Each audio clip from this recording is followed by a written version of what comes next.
Tigers back at Tiger Stadium after a tough loss at Alabama. How do they secure a victory over the Florida Gators? You are Locked On LSU, your daily podcast on the LSU Tigers. Part of the Locked On Podcast Network.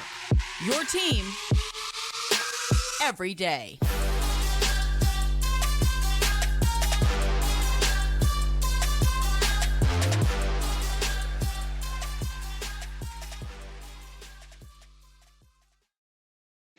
All right, thank you for making the Locked On LSU and Locked On Gators podcast your first listen every single day. We're free and available wherever you get your podcasts. Plus, you can check us both out on YouTube, Locked On LSU and Locked On Gators. On today's crossover edition of Locked On LSU and Locked On Gators, and today's edition of the podcast is brought to you by Jace Medical.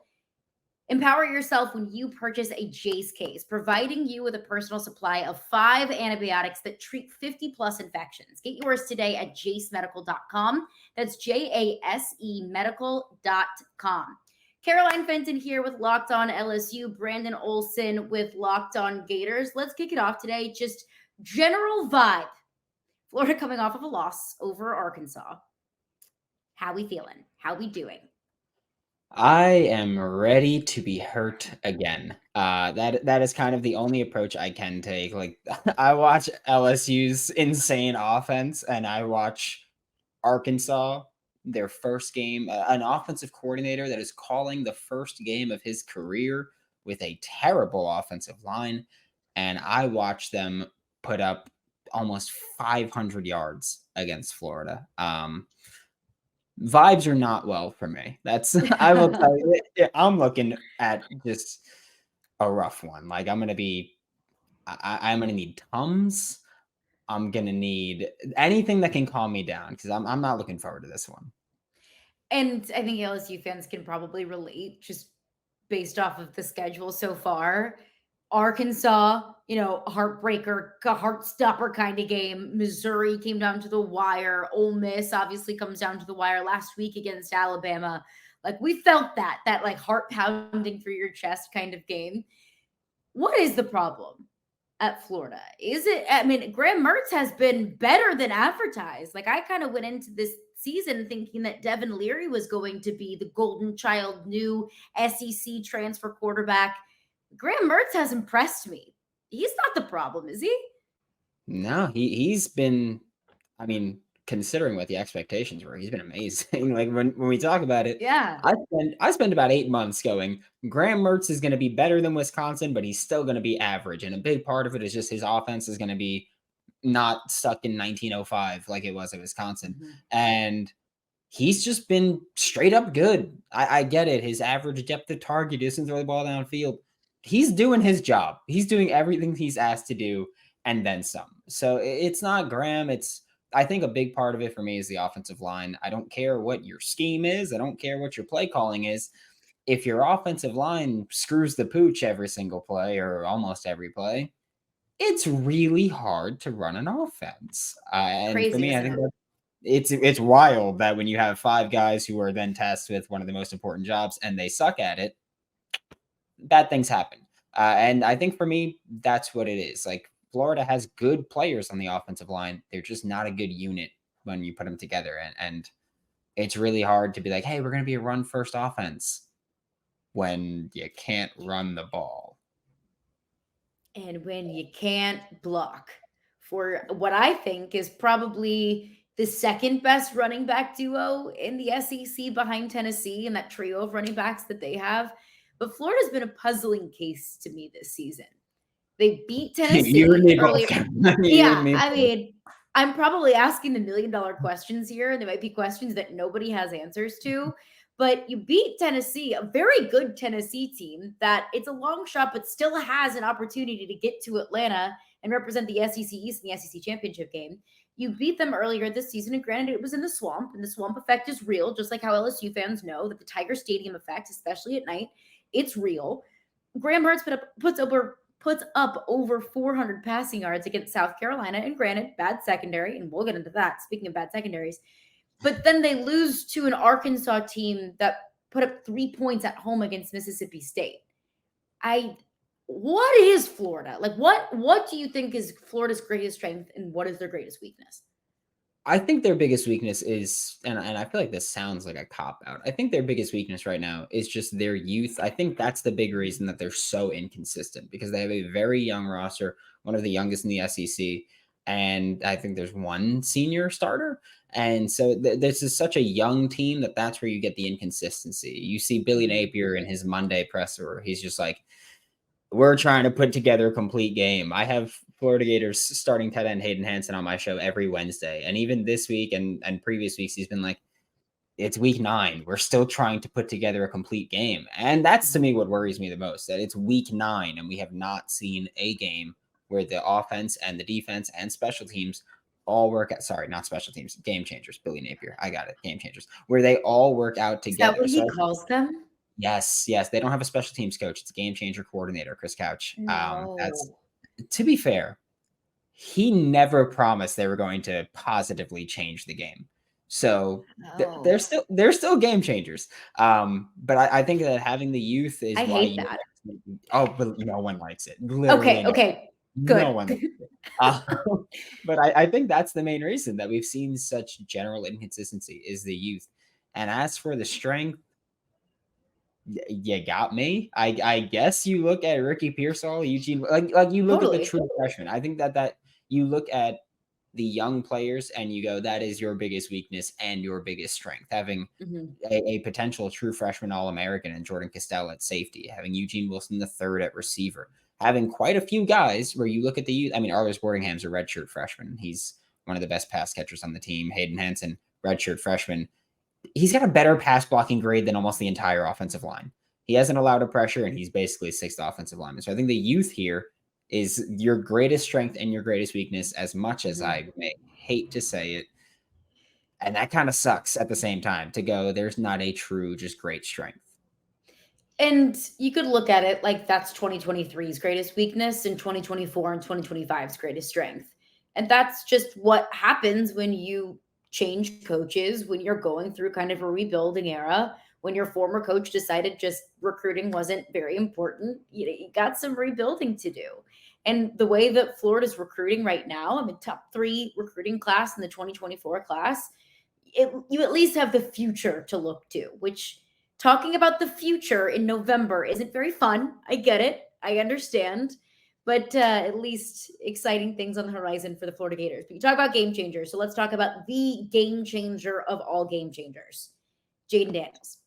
So Jayden Daniels goes down against Alabama. Dallas Turner, a late hit, a roughing the passer called on Dallas Turner knocks Jayden Daniels out of the game. He has been in concussion protocol since Saturday night, and Brian Kelly announced to the media on Wednesday that he would return back to practice, would go through non-contact kind of walkthroughs, and once they were able to do an evaluation of Jayden Daniels after that, if he was coming along well after that, then they would give him a green light to play on Saturday. That I think is a massive swing in this matchup because Garrett Nussmeier, LSU's backup, I feel safe to say that he's the second best backup in the SEC, second probably to only Max Johnson at Texas A&M. So Garrett Nussmeier, he still gives you the ability to win football games, but nothing that Jayden Daniels can do can Garrett Nussmeier do as well. The way that Jayden Daniels is just able to completely take the game into his arms and to his legs and to completely, throw the defense off of what they want to do, Garrett Nussmeier can't do. So I think it's a massive aspect of this game. Can Jayden Daniels go? And is Jayden Daniels as close to 100% as possible? As close to 100% as you can be on November 11th.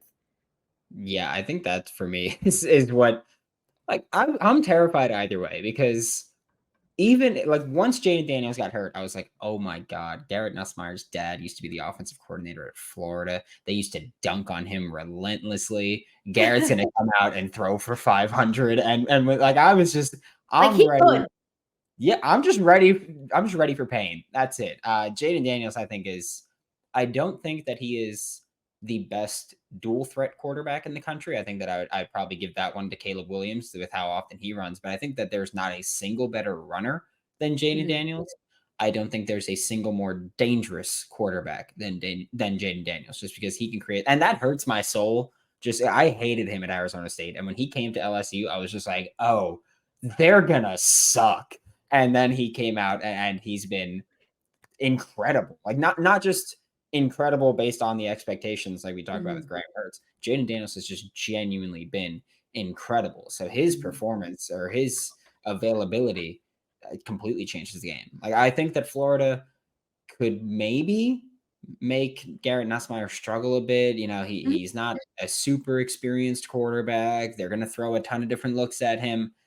But when you have Jayden Daniels, I feel like first off, I cover Florida, and I've heard the stories of how that dude is in the film room. So I get it. He's going to work incredibly hard. He's not going to fall for a ton of those tricks, and he's already very experienced as it is. And then on top of that, his dual threat ability just makes it so. I just watched KJ Jefferson destroy the Florida Gators running quarterback draw and quarterback counter, and I was like, okay, they're just fooling with us now. Jayden Daniels not as big as KJ Jefferson, but more elusive. If you can't catch KJ Jefferson, you ain't catching Jayden Daniels. So I think that Jayden Daniels is like obviously the starting quarterback is the X factor here. Right. But I think he just makes this game damn near impossible if you're the Florida Gators. The starting quarterback is going to be the X factor for every single team in the country. But there's no greater X factor than a quarterback that can do what Jayden Daniels can do. And I've been talking about this for weeks now, but I want your outsider, non-LSU fan, non-LSU homer take that even after a loss to Alabama, where the best case scenario for LSU is 9-3, do you still think that Jayden Daniels should be a front runner for the Heisman Trophy? I definitely think I wouldn't say that he should be a front runner. I'd say he'd be top 3 for me. I think he'd be right in that conversation. I mean, we know that as talented as Caleb Williams is, they're probably not getting it. And so I think that, I think Jayden Daniels should be top 3, maybe top 2. I think Jalen Milroe is going to force his way into that conversation if he keeps being as active as he's been as a run. I mean, what he did on the ground was incredible. And especially if they continue winning these games, Carson Beck's up there as well for me. Yeah. So I think that Jayden Daniels is maybe not the front runner. He might betting odds be the front runner. I haven't checked that in a while because, things have not been going well here. That plummeted a good bit after Saturday night in Tuscaloosa. Yeah, but I think that he still absolutely deserves to be at the ceremony, at the very least. Invite to New York is all I'm asking for. But coming up next here on a crossover edition of Locked On LSU and Locked On Gators, some key matchups to watch on Saturday night in Death Valley. We'll get into that coming up next. Passion, drive, and patience. That is what brings home the winning trophy, and it's also what keeps your ride or die alive.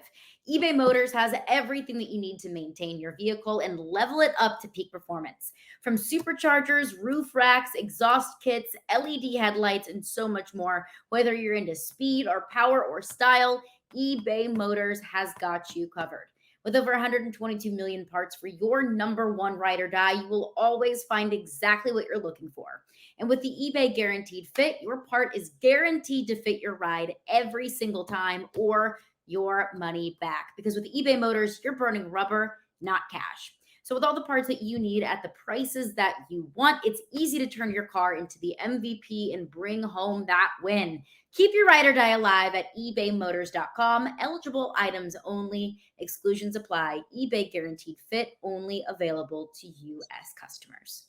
Thanks for making Locked On LSU or Locked On Gators your first listen of the day. We are available daily and free wherever you listen to podcasts. Caroline Fenton of Locked On LSU, Brandon Olsen of Locked On Gators here. And Caroline, I think that one of the biggest talking points for LSU this entire season has been that defense. We watched Keon Coleman, just repeatedly on the LSU secondary. Hey, I got to deal with it in a couple of weeks, so don't worry. We will both be in the T's and P's, thoughts and prayers. Yeah, we'll both be in the Keon Coleman PTSD meetings there because that is going to suck. But just what has been going on with this LSU defense? Because I know that both of us are in a weird spot where I feel like I've spent a lot of my life as a Gator fan going, at least we're going to have a good defense. And, well, not exactly for either side this year. But yeah, what is just going on there? That's the thing with LSU is when you look back on the tradition and the history of LSU football, it's great defenses. And really, for the most part, I would say the offenses in the last 15 to 20 years of LSU football, the offense is really the thing that holds the team back because you have a championship level defense. It's truly inexplicable because statistically, this LSU defense is the worst defense in the history of LSU football. I truly don't know how that happens because Matt House, defensive coordinator, well, he was the defensive coordinator for LSU last year, and LSU's defense was pretty good. I mean, the defense could steal a couple of games. I'm looking at Harold Perkins and his performance against Arkansas last season, and also, how that defense was able to get after Bryce Young last season. And if you watched any Bryce Young, you understand how difficult it was to get after Bryce Young.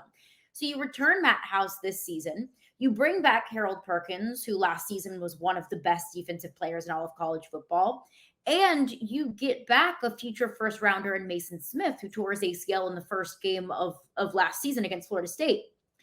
So you bring back all of this talent, yet you're consistently giving up 450, 500 plus yards to SEC opponents. Now, look, we understood that the secondary was going to struggle. We knew that all offseason.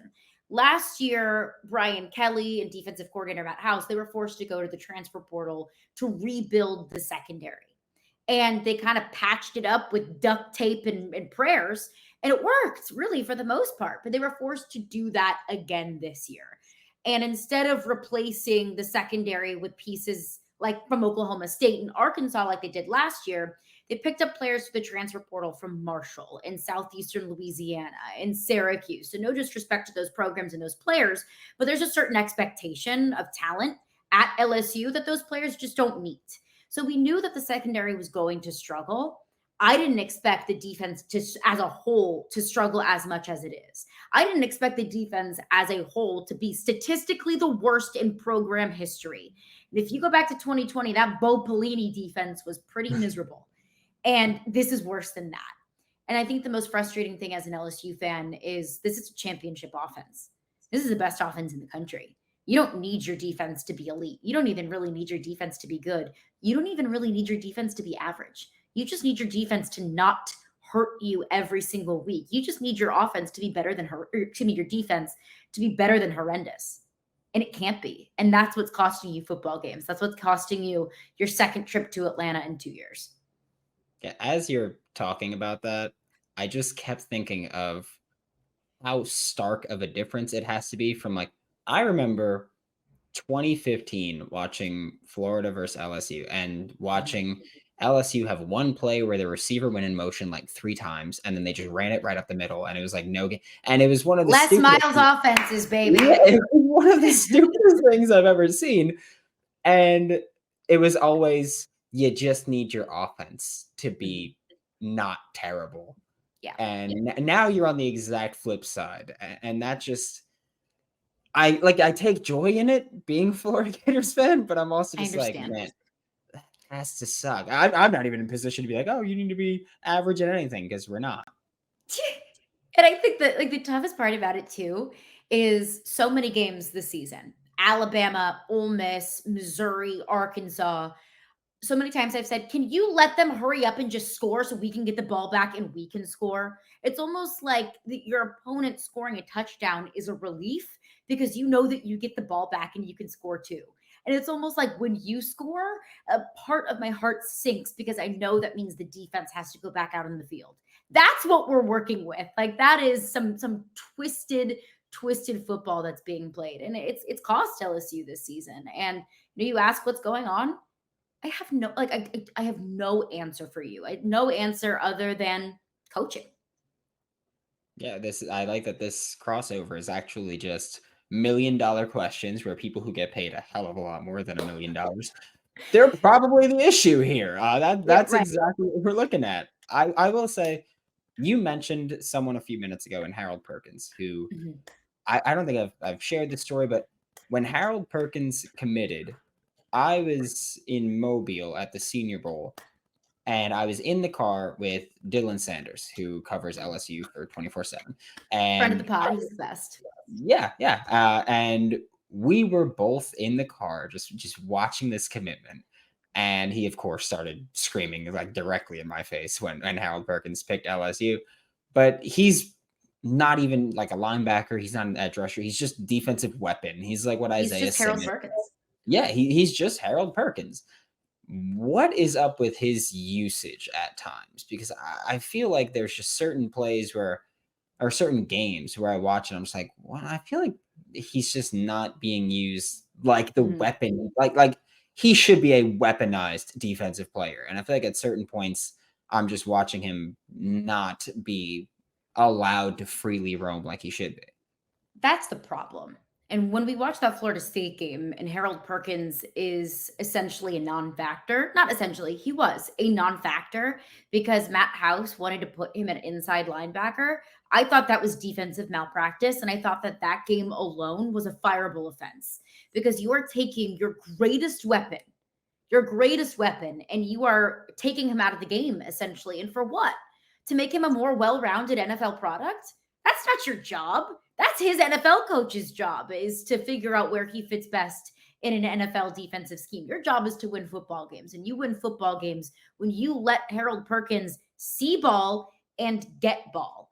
And this was the frustrating thing to me watching that Alabama game was the whole time when Jalen Milroe has wide open running lanes and he's running all over you. And I'm saying, we maybe got to put a spy on him. Like, you maybe want to put Harold Perkins, who has, been so effective at spying the quarterback throughout the really last season.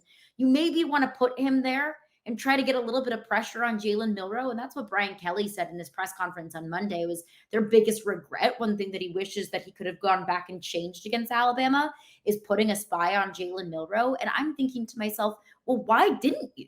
Like, you have every single right to get on the headset and say, Matt, we are going to put Harold Perkins on Jalen Milroe. And that's something that I talked about on the Locked On LSU podcast. If you gotta put Harold Perkins on Jalen Milroe. And so many people said, well, if you take Harold Perkins away from coverage, then Jalen Milroe is going to be able to air the ball out. You take away a body from the secondary. That's a risk I'm willing to take. At least try it. If you put a spy on Jalen Milroe and he's able to kill you with the deep ball and pick apart your secondary, well, then you know what? We did everything that we could do, and they were just better than you that day. So that's the puzzling thing, is the usage of Harold Perkins and how he's essentially been, and he had a sack against Alabama, and that's great. It was a big defensive stop early in the game, which I think led to a lot of momentum. He had a sack against Missouri in a time that you needed it the most. But, timely stops here and there aren't good enough. That's not what we've expected from Harold Perkins. We've expected game changer. And he's essentially, because of defensive coordinator Matt House, he's been taken out of the football game. Yeah, I mean, you look at Florida State, he had 35 reps in pass defense. He only rushed the passer on 7 of them. Missouri, 53 rushed the passer on 7 of them. It doesn't seem like the best way to use him, but hey, Florida, LSU last week. I think we can all agree that spying the quarterback is a good idea. Good idea. I think that's pretty much unanimous. But we are about to get into our predictions because it's that time. And let me tell you, Gators fans, I am not going to be any little bit happy about this one. Before we talk about that, we spend a lot of time talking together, you and I, or Caroline and the Locked On LSU fan base.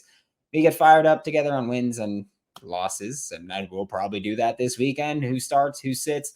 I'm thankful for that connection that we have. And today I want our chat to be a little bit more personal, whether you're on extended travel, bracing for a major weather event, or limited by yet another supply shortage. You're covered, my friend. Thanks to our partners at Jace Medical, life-saving antibiotics and a long list of daily medications can be ordered in a 1-year supply. Even ED generics for Cialis and Viagra prescriptions. Go online right now at jacemedical.com to receive your 12-month supply on your daily medication. And remember to use promo code LOCKEDON at college for a discount as well. If you or someone you love would get some peace of mind by having a year's supply of any daily med, go to jacemedical.com to see if it's offered for you. And remember to use promo code LOCKEDON for $20 off your first purchase. And thank you again for tuning into Locked On LSU, Locked On Gators, Caroline Fenton with Locked On LSU, Brandon Olsen with Locked On Gators. And Caroline, it is prediction time here. Kind of unfortunately, I'm not looking forward to this because I know where I'm going. But how you feeling about this one? Just a little bit away from the game now. Yeah, I after losing to Alabama, I think the whole fan base just felt incredibly deflated because it was a tough loss. It was a game that you could have won that just got away from you in the fourth quarter. And everything that LSU wanted to accomplish this season, the greatest goals, getting to the SEC championship game and getting a CFP bid, that all went out the window whenever you notched your third loss on the season. So it felt very deflating. And I think that there was a sense in the fan base of, well, the season's over. We have nothing left to play for. And that's just not the truth. That's not the case. You still have 9-3 to play for. It's 9-3 and 8-4 are two very different things, two very different feelings. So I'm intrigued to see how Brian Kelly keeps this team motivated when they aren't playing for a spot in the SEC championship game in November, which was not a spot that they were in last year when after they beat Alabama, SEC championship game was still in play. I think that Brian Kelly is able to keep this team focused and able to keep this team motivated. I do expect Jayden Daniels to play, and that's based off of zero reporting whatsoever. But I talked with Scott Rabalette, who covers LSU football for the Baton Rouge Advocate, and he said the same thing, that, hey, we expect Jayden Daniels to play. I think that this team is going to be fired up after a tough loss and having it back at home at night in Tiger Stadium against a Florida team that I think probably feels a little bit dejected after that loss last season. I think LSU is going to want to have a big statement bounce back game. So, and look, no game is going to be as big of a blowout with this defense as maybe we saw LSU against Army when they won 62-0. Florida's going to be able to throw the football against this LSU secondary. Saw what Graham Mertz did, over 400 passing yards against a struggling South Carolina defense. So Florida's going to be able to score some points, and Florida's going to be able to move the football. I think ultimately this LSU offense is just too good to lose this football game. So I'm going to take LSU 45-28. We're pretty similar in our thought process there. Everybody expects Jayden Daniels to play. The moment that Brian Kelly was like, "Hey, we're going to put him through non-contact, and if he works out, then he's playing." Okay, like it's as simple as that. The moment he said that, I was like, "Okay, Jayden Daniels is playing. You're not going to trick me."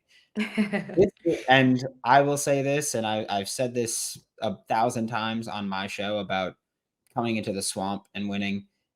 It is very difficult for me to ever pick a team to come into the swamp, especially at night, and win a football game. The LSU, Death Valley, it's the same thing. I have no problem saying I think those two are the best atmospheres in all of football at any level. I don't think you get better than LSU at night, Florida at night. It's as simple as that. So I am going to say I don't think Florida's going to win this game.